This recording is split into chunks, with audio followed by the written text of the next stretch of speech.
সমবায় ব্যাংকের 12,000 ভরি স্বর্ণের হদিস পাওয়া যাচ্ছে না বলে জানিয়েছেন অন্তর্বর্তী সরকারের স্থানীয় সরকার, পল্লী উন্নয়ন ও সমবায় মন্ত্রণালয়ের উপদেষ্টা এ.এফ. হাসান আরিফ। তিনি বলেন, ব্যাংকের সম্পত্তি বেদখল হয়ে আছে। যারা একসময় ব্যাংকে ছিলেন তারাই বেদখল করে বসে আছেন। এ বিষয়ে আইনি ব্যবস্থা নেওয়া হচ্ছে। গতকাল কুমিল্লার পল্লী উন্নয়ন একাডেমি বার্ডের 57তম বার্ষিক পরিকল্পনা সভায় প্রধান অতিথির বক্তব্যকালে তিনি একথা জানান।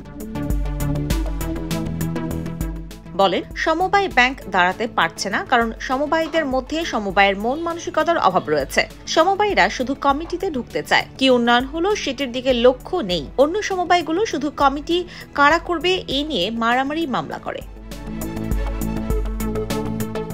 পল্লী উন্নয়ন ও সমবায় বিভাগের সচিব মোসাম্মদ শাহানারা খাতুনের সভাপতিত্বে অনুষ্ঠিত এই সভায় বিশেষ অতিথি ছিলেন পিপিআরসি চেয়ারম্যান ড. হোসেইন জিল্লুর রহমান, স্থানীয় সরকার বিশেষজ্ঞ প্রফেসর ড. তোফাল আহমেদ, বাংলাদেশ পল্লী উন্নয়ন একাডেমির মহাপরিচালক সাইফুদ্দিন আহমেদ প্রমুখ।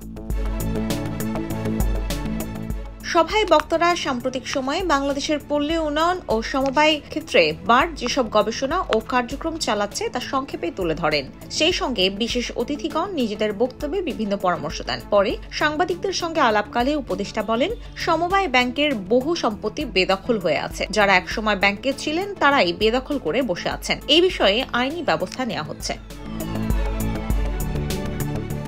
সমবায় ব্যাংকের বর্তমান ভারপ্রাপ্ত মহাব্যবস্থাপক ও প্রধান নির্বাহী কর্মকর্তা মোহাম্মদ আহসানুল গনি স্বর্ণের বিষয়টি নিয়ে বলেন, স্বর্ণের হদিস নেই, এটা 2020 সালের ঘটনা। দুর্নীতি দমন কমিশনে মামলা হলে স্বর্ণের বিষয়ে ব্যাংক কমিশনকে অবগত করেছে। মামলায় 15 জনকে আসামি করা হয়। ওই সময় যারা দায়িত্বে ছিল তারাই ভালো বলতে পারবে বলে জানান তিনি। তবে এটি এখন দুদকে বিচারাধীন রয়েছে।